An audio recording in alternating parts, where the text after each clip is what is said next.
దక్షిణ భారతదేశంతో పోల్చుకుంటే ఉత్తర భారత్లో నేరాల రేటు కాస్త ఎక్కువనే గణాంకాలు చెప్తున్నాయి. ముఖ్యంగా బీహారు, ఉత్తరప్రదేశ్ వంటి ప్రాంతాల్లో రౌడీయిజం, గుండాగిరి చలాయిస్తుంటారు గ్యాంగ్స్టర్స్. అక్రమ ఆయుధాలను కలిగి ఉంటారు. గ్యాంగ్స్టర్లు, రౌడీలు, గూండాలు ఇల్లీగల్గా వాటిని కొనుగోలు చేసి అమాయకుల ప్రాణాలు తీస్తున్నారు.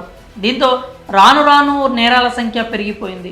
అయితే యూపీలో యోగి ఆదిత్యనాథ్ సర్కార్ కొలువుదీరిన నాటి నుండి గ్యాంగ్స్టర్లను ఏరి పారేసేందుకు కంకణం కట్టుకుంది.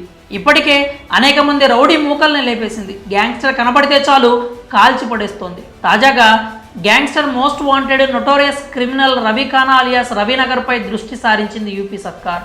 ఓ కేసులో భాగంగా గ్రేట్ నోయిడా పోలీసులు అతనికి సంబంధించిన 100 కోట్ల రూపాయల ఆస్తిని జప్తు చేశారు. అందులో 80 కోట్ల విలువైన విలాసవంతమైనటువంటి బంగ్లా కూడా ఉంది. ఇంతకు ఆ బంగ్లా ఎవరిదంటే కాజల్ ఝా అనే మహిళది. ఢిల్లీలోని న్యూ ఫ్రెండ్స్ కాలనీలో నిర్మించిన ఇంటిని గ్రేటర్ నోయిడా పోలీసులు సీజ్ చేశారు. ఆ ఇంట్లో మాఫియా గ్యాంగ్లో పనిచేస్తున్న కాజల్ ఝా అనే మహిళ నివసిస్తోందని విచారణలో తేలింది. ఇంతకు ఈ కాజల్ ఝా ఎవరు, ఆమెకు ఈ భవంతి ఎలా వచ్చిందనే వివరాలు తెలుసుకుందాం.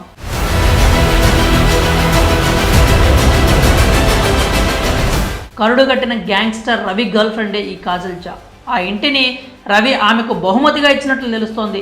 Bar and scrap mafia Ravi Khana ముఠాపై దృష్టి సారించారు పోలీసులు. ఈ క్రమంలో నగరాల్లో నిరంతర దాడులు చేస్తున్నారు. ఈ గ్యాంగ్లో 2 గ్యాంగ్స్టర్ల ఆచూకీ తెలియడంతో చర్యలు మొదలు పెట్టారు. ఢిల్లీ, గజియాబాద్, డెహ్రాడూన్, పంజాబ్, బులంద్ షహర్లలో ఉన్న ముఠా రహస్య స్థావరాలు, ఆస్తులు, గోదాములను గుర్తించారు పోలీసులు. అందులో భాగంగానే సుమారు 100 కోట్ల రూపాయల ఆస్తులను సీజ్ చేయగా అందులో కాజల్ ఝా నివసిస్తున్న భవనం కూడా ఉంది. ఈ భవనాన్ని పోలీసులు సీజ్ చేశారు. కాజల్ ఝా ఉద్యోగం కోసం వెతుకులాడుతున్న క్రమంలో గ్యాంగ్స్టర్ రవితో పరిచయం ఏర్పడింది. చివరకు అతని గ్యాంగ్లో చేరింది. ఆమె కనుసన్నల్లోనే ముఠా వ్యాపారం జరుగుతుంది. గ్యాంగ్స్టర్లను శాసించే స్థాయికి చేరింది.